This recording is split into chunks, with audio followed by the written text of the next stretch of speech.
The sound of a $200 bottle of Dom Perignon shattering on the tiled floor didn't scare me as much as the manic look in my sister Cassie's eyes. She screamed that my black wheelchair looked like an ugly lump of coal, ruining her perfect engagement photo. Then she shoved me straight into the glass tower of champagne, blood mixed with sparkling wine. I couldn't move my legs to stand up, but Cassie had made a fatal mistake.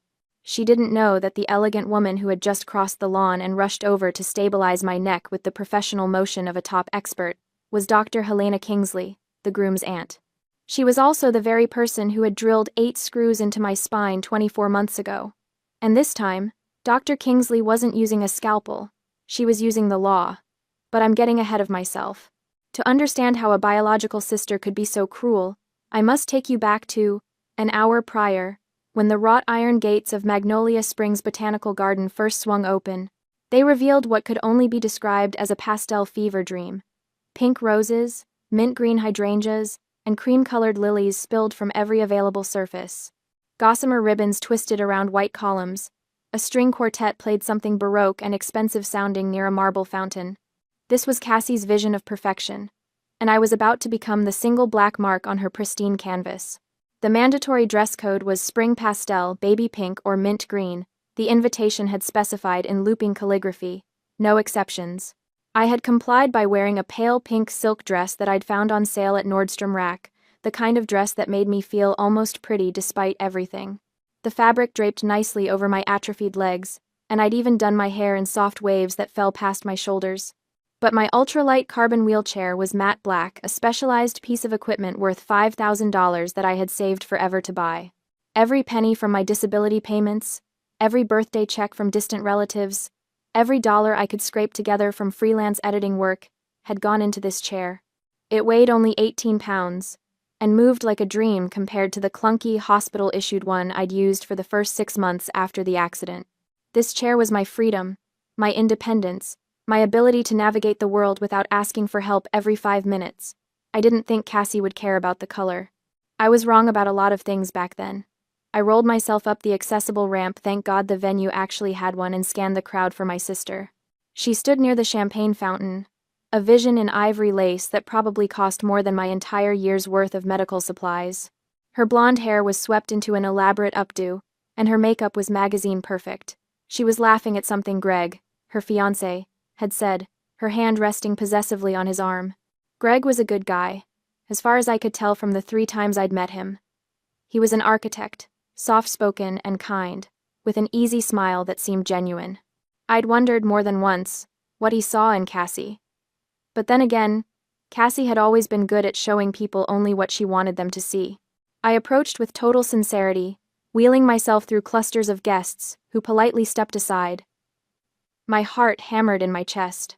Despite everything, despite the 2 years of cold silence, despite the way she'd rewritten history to make herself the victim I still hoped, I still believed that somewhere inside my sister was the girl who used to braid my hair before dance recitals, who used to sneak me cookies when Mom put me on those horrible pre-performance diets.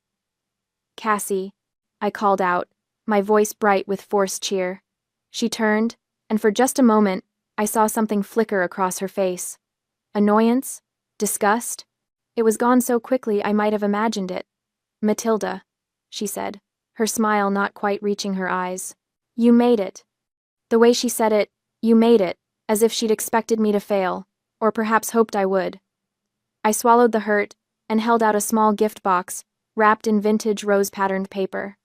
Inside was a pair of vintage pearl earrings that I'd found after weeks of searching through antique sites and estate sales.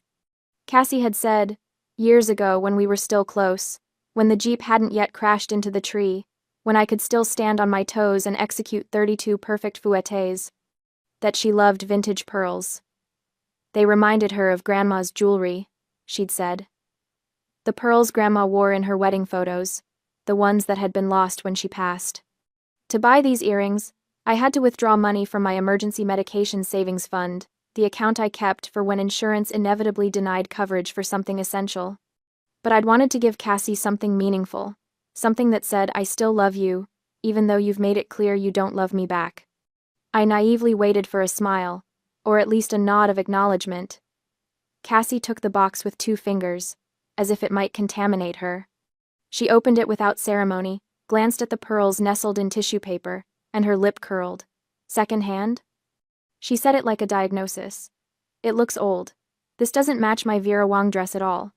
She carelessly dropped the gift box onto a nearby cocktail table, barely looking at it, before her attention shifted back to her phone. Her thumb scrolled, probably checking how many likes her engagement announcement had gotten on Instagram. My heart tightened, a physical sensation like someone had reached into my chest and squeezed. But I swallowed my tears for the sake of the family peace. My parents always forced me to maintain. Don't rock the boat, Matilda. Your sister is going through a stressful time. Be the bigger person, Matilda. She didn't mean it that way. Except she did. She always did. It was then that Cassie's gaze dropped to my wheelchair, and her entire demeanor shifted from dismissive to outright hostile. What is that? She hissed, stepping closer. My wheelchair, I said slowly, confused by the venom in her tone. Cassie, you know I. That pitch-black chair looks like the Grim Reaper in the Garden of Eden, she whispered, leaning down so only I could hear. Her breath smelled like champagne and spite. You did this on purpose, didn't you? You couldn't just let me have one perfect day. Cassie, I didn't. This is my chair. I need it to. But she was already walking away, her heels clicking sharply against the stone pathway. I watched as she made a beeline for a nearby service station, where extra linens and supplies were stacked on a folding table. She snatched a spare tablecloth white, of course, pristine, and snapped it open with a sound like a whip crack. She marched back to me, the tablecloth billowing behind her like a cape. Cover this pile of junk up right now, she said, her voice low and dangerous.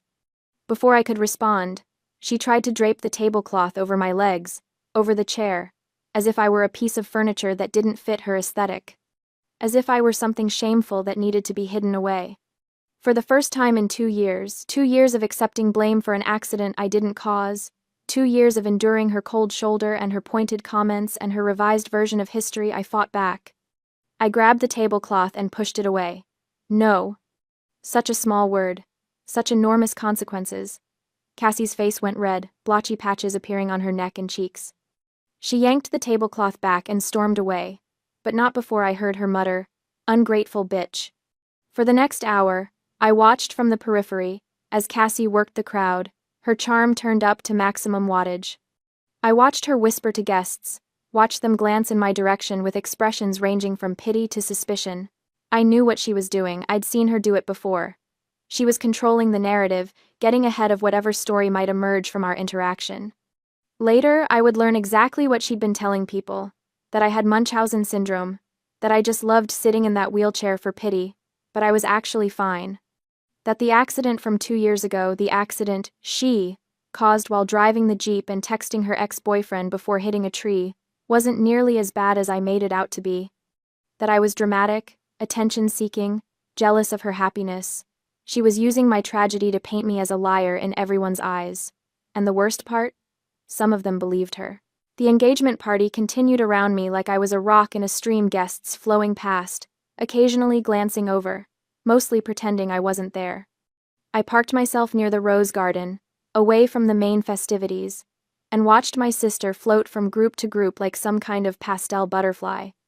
Greg caught my eye once and started to come over, but Cassie intercepted him smoothly, threading her arm through his and redirecting him toward an elderly couple near the fountain. I wondered if he knew. If she'd told him the real story about the accident, or if he'd gotten the sanitized version, the one where I was the reckless one, the drunk one, the one who'd ruined everything. About an hour after the party started, a photographer appeared, some hipster guy with a man bun and expensive equipment. He started setting up near the main stage area, a raised platform decorated with what must have been $1,000 worth of peonies. "Family photos," Cassie announced, her voice cutting through the string quartet. "Everyone gather round." I stayed where I was. Maybe if I remained still enough, small enough, she'd forget about me. No such luck. Cassie's eyes found me across the lawn. She gestured impatiently, her smile fixed and frozen. I wheeled myself over slowly, dreading whatever fresh humiliation awaited. The rest of the family was already assembling, mom and dad looking uncomfortable in their dressy clothes, Greg's parents looking wealthy and vaguely confused, various aunts and uncles and cousins filling in the gaps. And there, at the far left of the formation, sat a large, pink-ribboned banquet chair. The kind with a straight back and armrests. The kind that requires core strength and balance to sit in safely. The kind I absolutely could not use. "Matilda," Cassie said sweetly, her public voice dripping with artificial warmth. "Move the wheelchair somewhere else. Sit on that chair. I want this photo to be uniform." Everyone was watching. The photographer had his camera up, ready to shoot. Mom was making her "please don't cause a scene" face. Dad was staring at his shoes.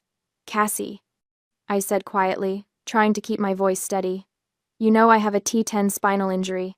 I don't have the core balance to sit on a regular chair. I'll fall." I'd explained this before, countless times over the past 2 years.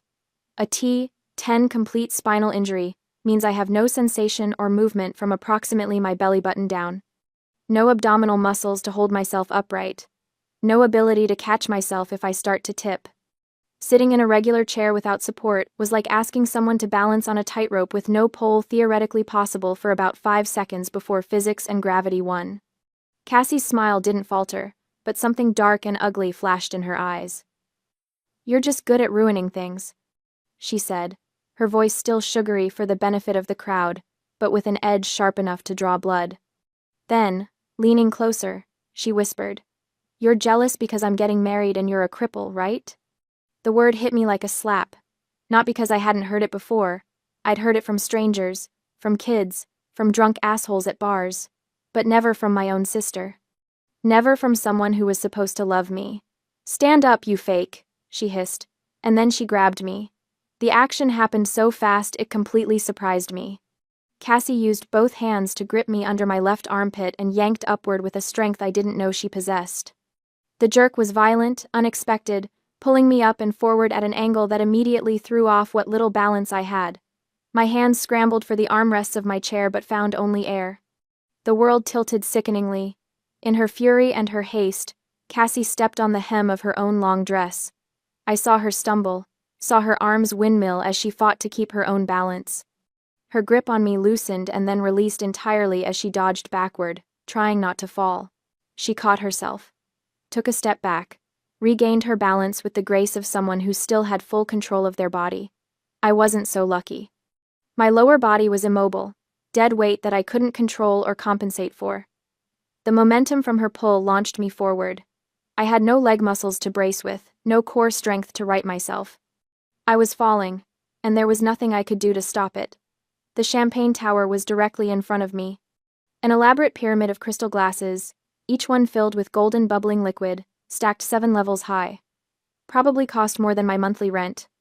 Definitely cost more than I was worth in Cassie's eyes. I hit it with my shoulder and chest, and the entire structure came down. The sound was incredible, a cascading crash of breaking glass, like wind chimes made of violence. Hundreds of shards exploded outward.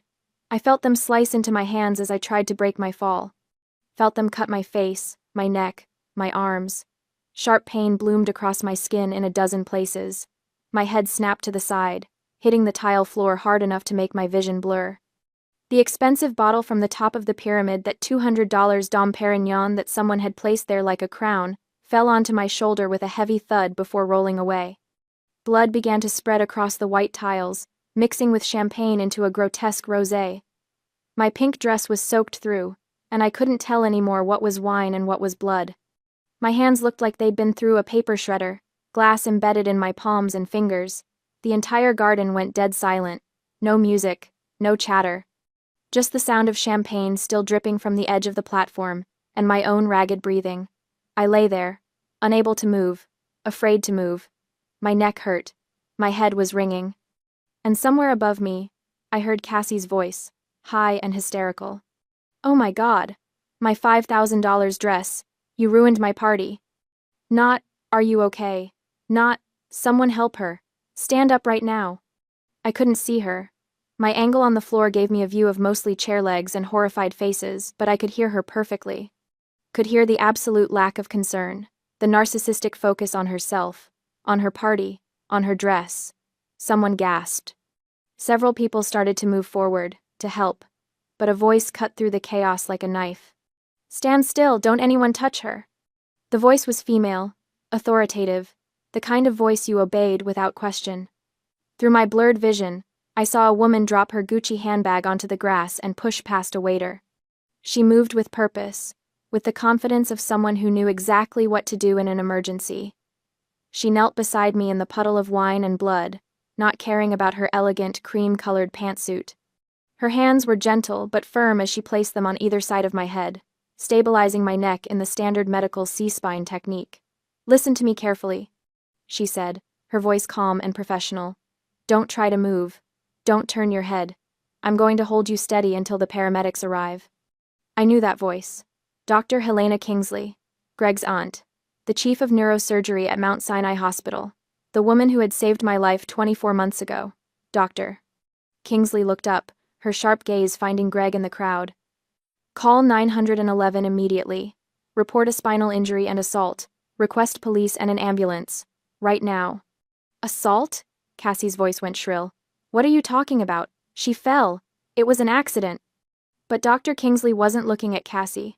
She was looking at me, and something in her expression, a mix of recognition and fury, told me she knew exactly who I was. She'd known the moment she saw me fall.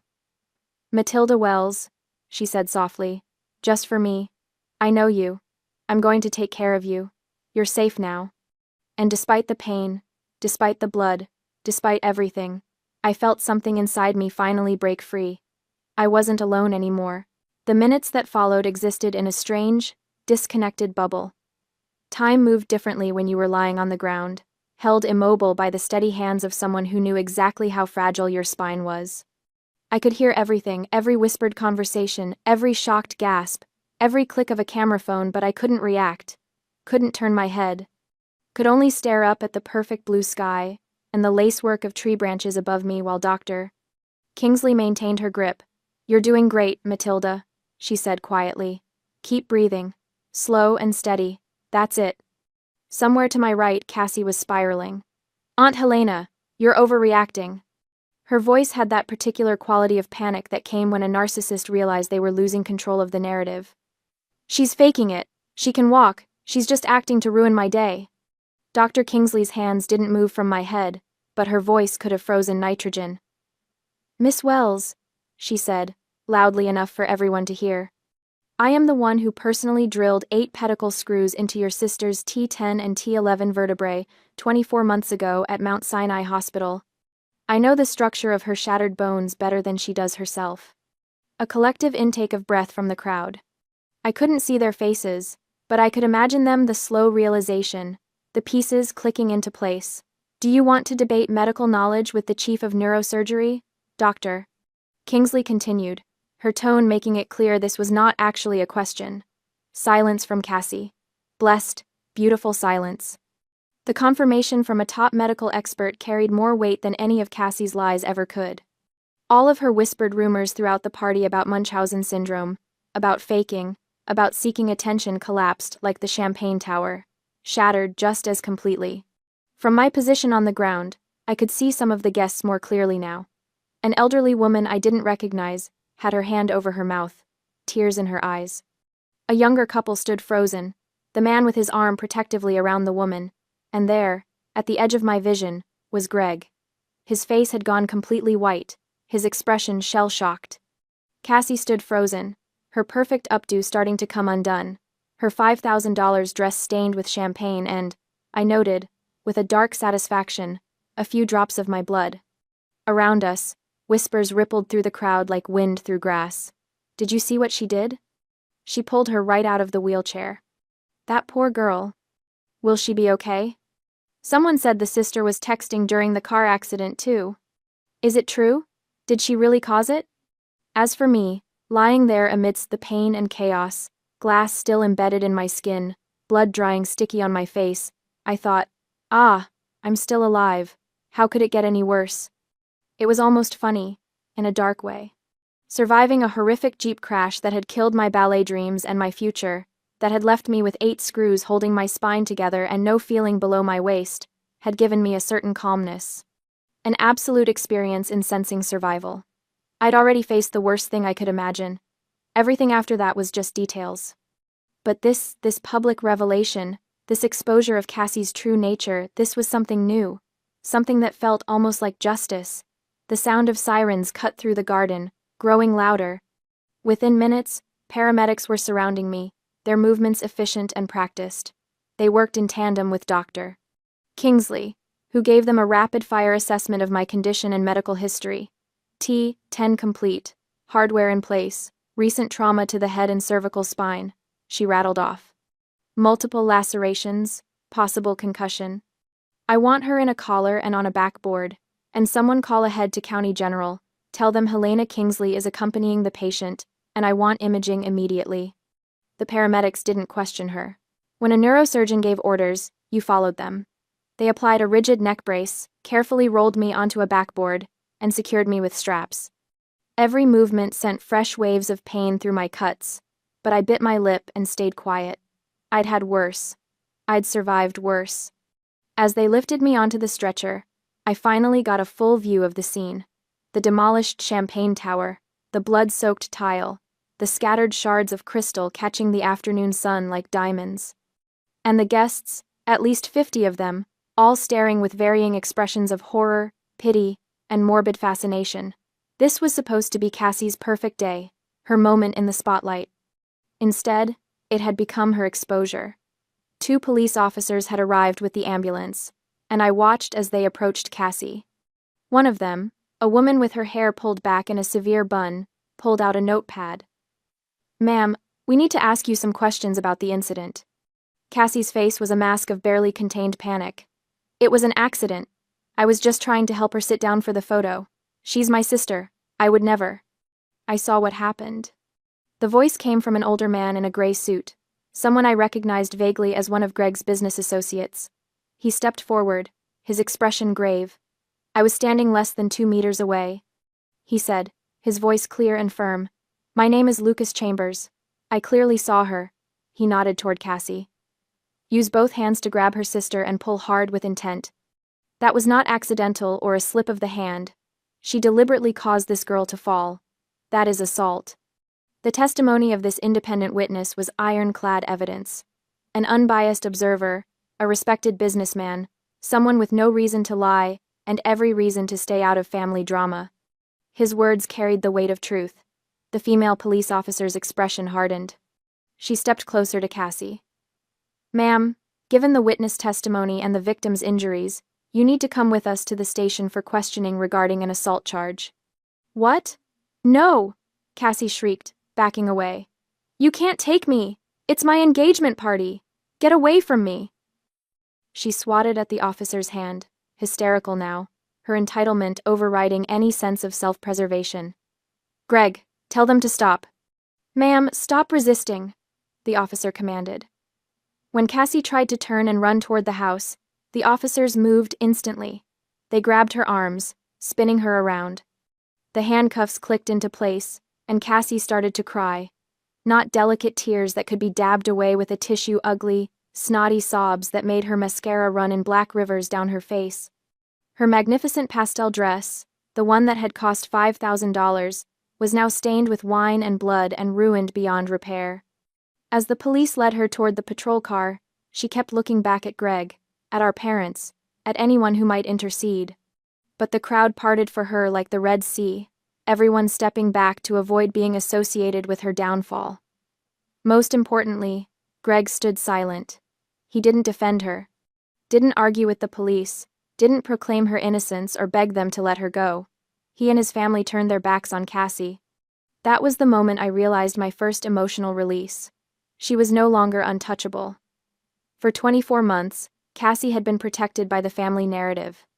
By Mom and Dad's insistence that we keep the peace.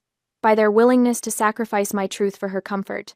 By their enabling of her narcissism, and their enforcement of my silence. But this was public. This was witnessed. This was documented. This was finally real. As the paramedics loaded my stretcher into the ambulance, I caught one last glimpse of the botanical garden, the pastel nightmare, now splattered with blood and broken glass. The guests, shocked and whispering. My parents, huddled together, their faces pale. And Cassie, being pushed into the back of a police car, her perfect day shattered as completely as that champagne tower. "Dr. Kingsley climbed into the ambulance with me, still in her blood-stained cream pantsuit. "I'm coming with you," she said, in a tone that brooked no argument. "We're going to make sure you're okay, and then we're going to make sure justice is served." The ambulance doors closed, and we pulled away to the sound of sirens. I closed my eyes and let out a breath I didn't know I'd been holding. She was no longer untouchable. 2 days after the engagement party, I lay in a private recovery room at Charleston County General, a concussion protocol band around my wrist, and approximately 30 stitches holding my skin together. The imaging had come back clean, no new spinal damage, thank God. Just the soft tissue injuries and the head trauma. Doctor. Kingsley had pulled strings to get me the private room, refusing to let me be placed in a shared ward where reporters might find me. Because yes, there were reporters. Society bride assaults, disabled sister at engagement party had made the local news. Someone had filmed the whole thing on their phone, and while the video was shaky and cut off right before I hit the champagne tower, it clearly showed Cassie grabbing me and pulling. The news stations had blurred my face but not Cassie's. Her breakdown, her arrest, her ruined dress, all of it captured in high definition and shared thousands of times. The story had everything: wealth, family drama, a disabled victim, and a villain in an expensive dress. The internet was having a field day. I should have felt vindicated, triumphant. Something. Instead, I mostly felt tired. The hospital room door opened, and I expected a nurse. Instead, Greg walked in, looking like he hadn't slept in days. His suit was wrinkled, his hair uncombed, and he had the kind of haunted expression that came from having your entire worldview shattered. "Matilda," he said, his voice hoarse. "I am so sorry. I didn't know. I swear to God I didn't know." I believed him. Greg was many things, but he wasn't a good liar. If he'd known the truth about Cassie, about the accident, about any of it, it would have shown on his face every time he looked at me. "She told me you were drunk," he continued, pulling a chair close to the bed. "That you crashed the car into a tree going too fast, that you were lucky to survive, that she'd tried to stop you from driving but you wouldn't listen," she said. His voice cracked. "She said you blamed her to avoid taking responsibility." The revised history, the sanitized version. I'd heard it so many times from my parents that I almost believed it myself sometimes. "I wasn't drunk," I said quietly. "I don't drink. I never have. Ballet dancers don't." "I know that now," Greg said. "I know a lot of things now." The door opened again, and this time it was Dr. Kingsley, carrying a manila folder. She'd changed out of her ruined pantsuit and into fresh clothes, but she still looked like she was ready for battle. "Greg," she said, nodding at her nephew. "Good, you're here. Matilda, I have something to show both of you." She opened the folder and pulled out several pages. Medical records, I realized. The ones from my original surgery. 24 months ago. "Doctor," Kingsley began, her voice taking on the clinical tone of someone presenting evidence, "I performed an emergency spinal fusion surgery on Matilda Wells. She was brought in by ambulance after a single-car accident. The vehicle, a Jeep Wrangler, had hit a tree at approximately 40 miles per hour. She handed one page to Greg. "This is the toxicology report. It shows Matilda's blood alcohol level at the time of the accident." Greg read it, his eyes widening. 0.0, completely sober. The police report indicated that the driver, Cassandra Wells, had been texting while driving. She lost control on a curve. "Doctor." Kingsley's expression was carved from ice. Matilda was in the passenger seat. She never touched the wheel. "Wait," Greg said. "Cassie was driving?" "Cassie was driving," I confirmed. "She was texting her ex-boyfriend, the one before you. They were having some kind of fight about whether they were really broken up or just on a break. She kept looking at her phone instead of the road. I told her to stop, to pull over, but she said she had it under control." The memory was crystalline, preserved in perfect detail. The blue glow of the phone screen, Cassie's thumb typing furiously, my own voice saying, "Cass, please, watch the road." The sickening lurch as the wheels left the pavement, the tree getting bigger and bigger in the windshield, and then nothing but pain and sirens and the knowledge that my life as I'd known it was over.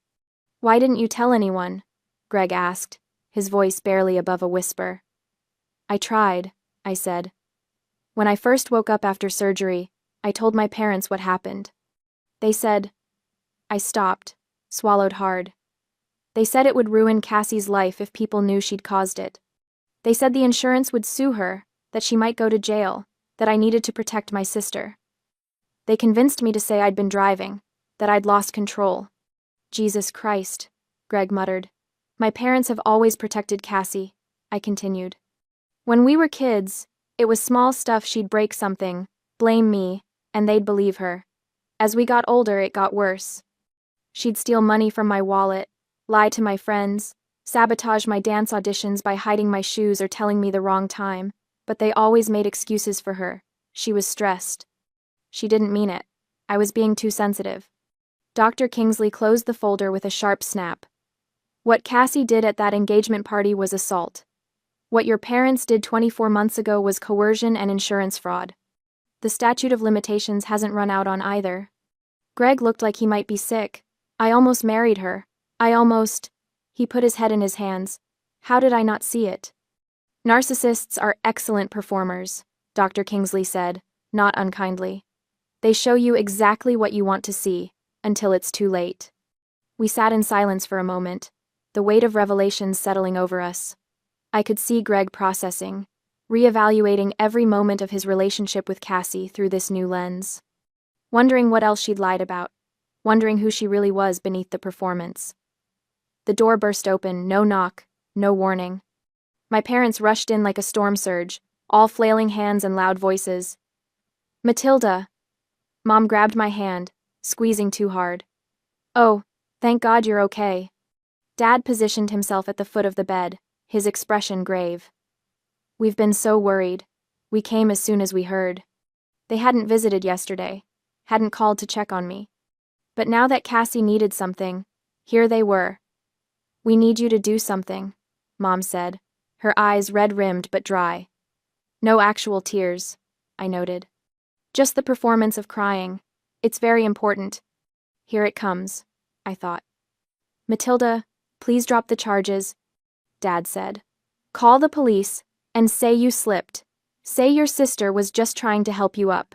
If you don't sue, they will release your sister. There it was. The ask, the demand disguised as a plea. Mom squeezed my hand again, her grip almost painful. She's your sister, Matilda. Family protects family. You know she didn't mean it. She was just stressed about the wedding. And you know how you can be. How I can be, I repeated flatly. You know what I mean. Difficult, stubborn. You insisted on bringing that black wheelchair when she'd asked everyone to keep things light and pretty. The wheelchair I need to move, I said. Well, yes, but you could have tried harder to match the color scheme. Maybe put some ribbons on it or something. And then to refuse to sit in the chair for the photo when she was just trying to include you. I pulled my hand away from Mom's grip. She assaulted me. There's video.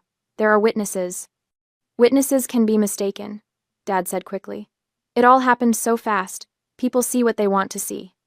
This was the moment of false defeat. I let my expression crumble, let myself look weak and overwhelmed. I shook my head wearily, feigning helplessness. Mom, Dad, I said, my voice thin and tired. This isn't about what I want anymore. The police have the video, the witnesses, the medical examiner's report. This is a criminal case between the state and Cassie. I am not the judge. I don't control what happens now. It was true, technically. Once assault charges were filed by the state, the victim couldn't just make them disappear. But my parents didn't understand the legal system well enough to know that. They thought everything could be fixed with the right words, the right pressure, the right manipulation. My parents exchanged a look, and I could see the wheels turning. They thought I was powerless, that the problem lay only with the witness and the law, not with my will. They thought they had found a loophole. We understand, Mom said, patting my arm with forced sympathy. You're tired. You've been through so much. We'll let you rest. They left without asking how I was feeling, without apologizing for what Cassie had done, without acknowledging that their golden child had publicly assaulted their other daughter at an engagement party. Greg, who had remained silent during their visit, stared at the closed door. Are they serious? He asked. They want you to lie for her?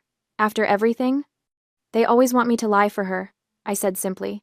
Dr. Kingsley, who had also stayed quiet, now moved to the window. She pulled out her phone and made a call. Richard? Helena Kingsley. I need you to do something for me. There's a witness to an assault case, the engagement party incident you've been hearing about. Yes, that one. I need you to make sure he knows his rights and his protections. Someone might try to convince him to change his statement. She hung up and turned back to us. Richard is my attorney. He's going to make sure our witness understands what witness tampering is and how to report it if anyone tries. You think they'll try? Greg asked. I know they will, I said. They're desperate. Cassie's facing serious charges. How serious? Greg asked. Dr. Kingsley pulled up something on her phone. Assault and battery causing bodily harm to a disabled person. That's an aggravating factor. With the video evidence, the witness testimony, and Matilda's documented injuries, the prosecutor is talking about a potential 10-year sentence.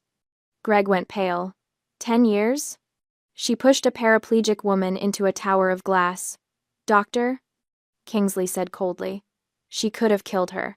She could have severed Matilda's spinal cord completely. 10 years is appropriate. Silence settled over the room. I closed my eyes, feeling the weight of exhaustion pulling me under. The painkillers they'd given me were making everything soft and fuzzy around the edges. Rest, Dr. Kingsley said gently. I'll make sure no one bothers you tonight. I drifted off to sleep, and for the first time in 2 years, I didn't dream about the accident.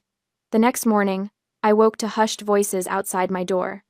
I recognized my father's tone, aggressive, demanding, and a calmer voice responding. I couldn't make out the words, but after a few minutes, Dad's voice faded away. Greg appeared in the doorway looking grim. Your parents were here, he said. The security guard sent them away. Dr. Kingsley left instructions that only approved visitors could come in. What did they want? To talk to me, Greg said. He pulled up a chair and sat down heavily. Matilda, they asked me to do something unconscionable. I waited. They want me to convince the witness to change his story. The man who saw Cassie grab you, his name is Lucas Chambers. He's a business partner of mine. Your parents somehow found out about our connection. Greg's hands were clenched into fists. They asked me to talk to him, to suggest that maybe he'd been mistaken about what he saw. That maybe he'd been too far away to really tell. That maybe it would be better for everyone if he just said he wasn't sure anymore. And? I asked, though I already knew the answer. I told them to get the hell out of my sight. Greg said.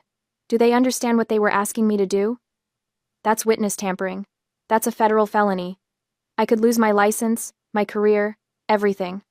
He looked at me with something like horror. I didn't realize your entire family was this rotten. Not my entire family, I said quietly. Just most of it.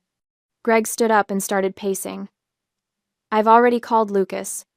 Warned him that someone might try to contact him and pressure him to change his statement. He's furious. He's talking about filing harassment charges if they try. They will try, I said. They'll find a way. They always do. But even as I said it, I felt a small spark of hope, because this time, they were trapped.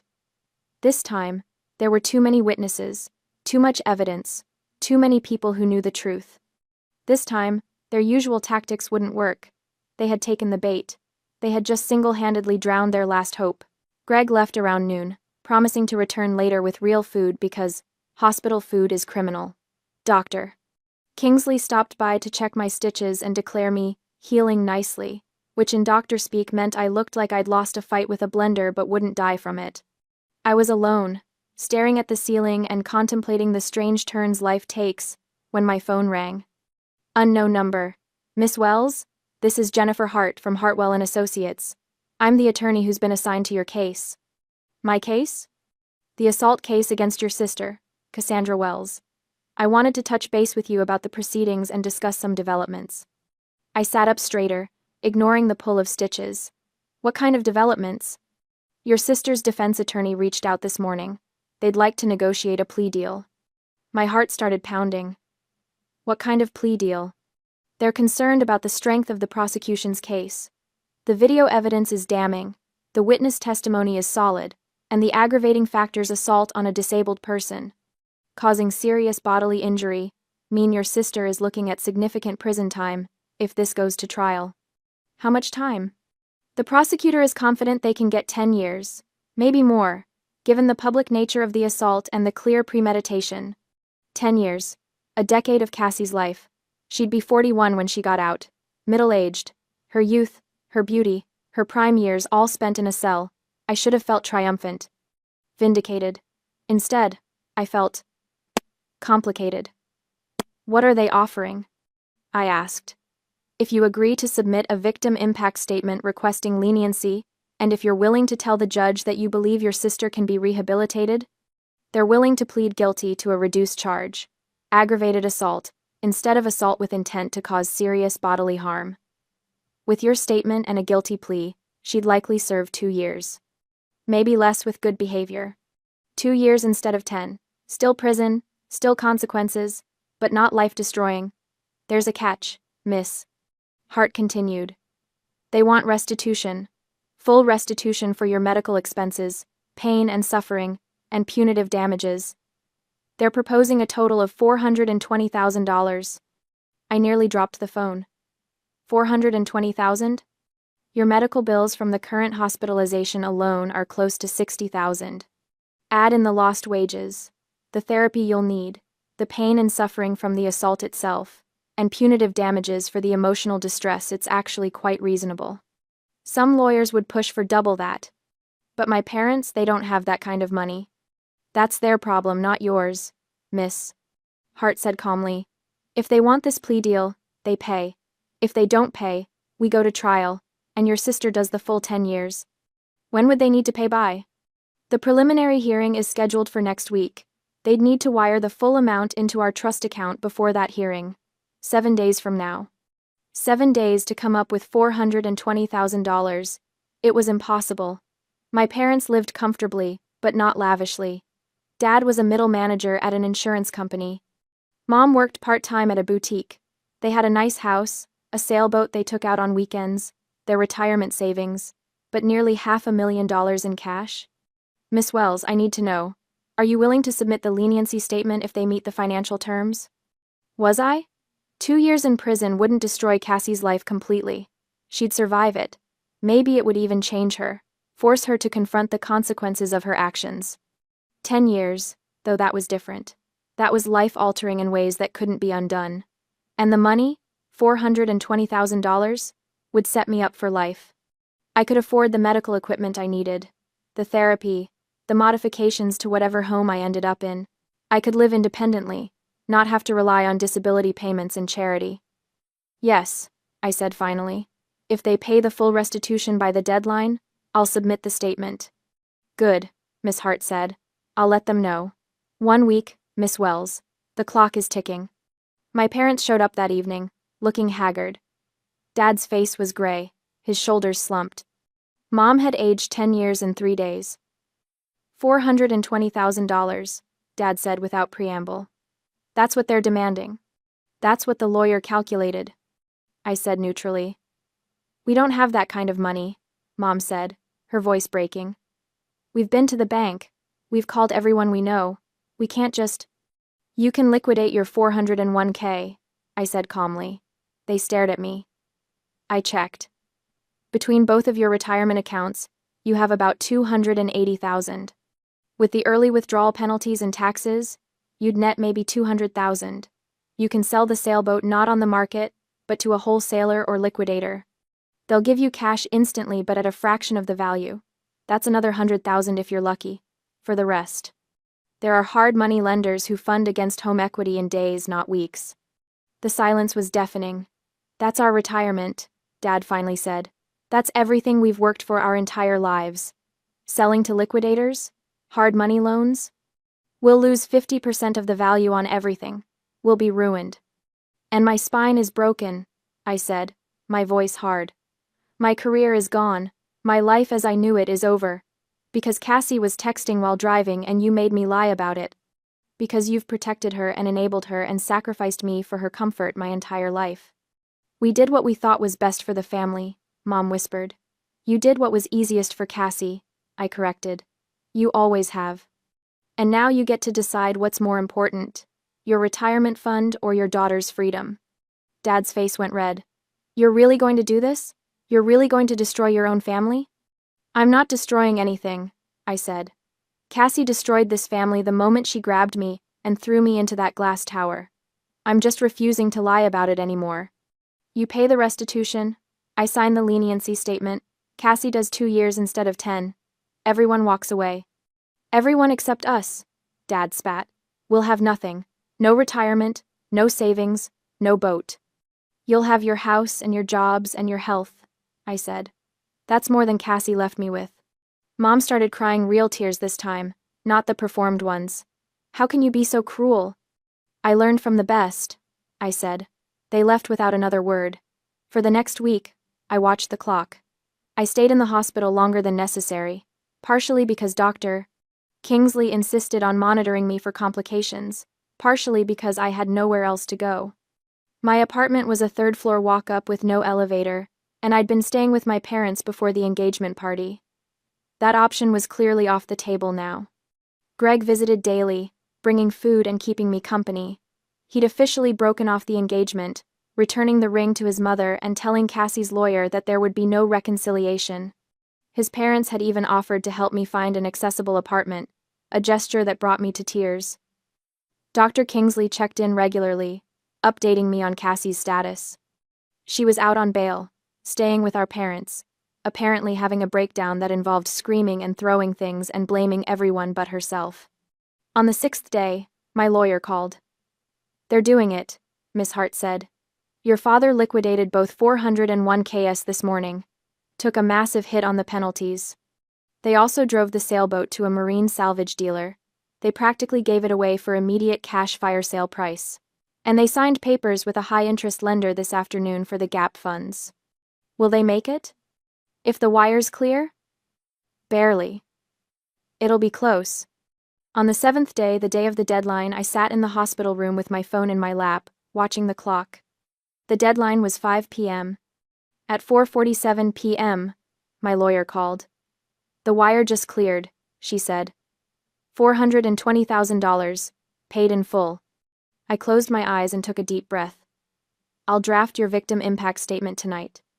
You'll need to sign it tomorrow, and we'll submit it to the judge. The plea hearing is scheduled for Friday. Okay, I said. Miss Wells Matilda, this is the right thing. You're giving her a chance to make things right. That's more than most people would do.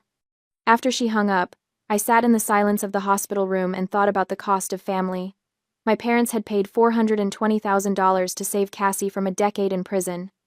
They'd lost their retirement, their sailboat, their financial security. They'd taken on predatory debt they'd spend years paying off. All for Cassie. They'd never once offered to help me with medical bills, never offered to pay for the wheelchair that had taken me 2 years to save for. Never offered anything but demands that I be smaller, quieter, more convenient. The money hit my lawyer's trust account, and I signed the plea for leniency. 2 days later, Cassie stood before a judge and pleaded guilty to aggravated assault. She was sentenced to 2 years in a state correctional facility, with the possibility of parole after 18 months with good behavior. My victim impact statement was read aloud in court. I wrote about the pain, the betrayal, the lifetime of being erased and diminished. But I also wrote that I believed in the possibility of change, that I hoped my sister would use this time to reflect and grow, that I wanted justice but not vengeance. I didn't attend the hearing. I watched from my hospital room via video link. I saw Cassie's face when the sentence was handed down: shock, disbelief, and finally, for the first time I could remember, something that might have been genuine remorse. My parents sat behind her, holding hands, their faces masks of grief. Greg sat in the back of the courtroom. When it was over, he looked directly at the camera and nodded once. A goodbye. A thank you. An acknowledgement that some things, once broken, cannot be repaired. The money was transferred from the trust account to my personal account, $420,000. More money than I'd ever imagined having. I used some of it to pay off my medical debts, some to secure a beautiful, accessible apartment in a building with an elevator and wide doorways, some to set up a trust fund for future medical needs. And then I did something I'd never thought I'd have the courage to do.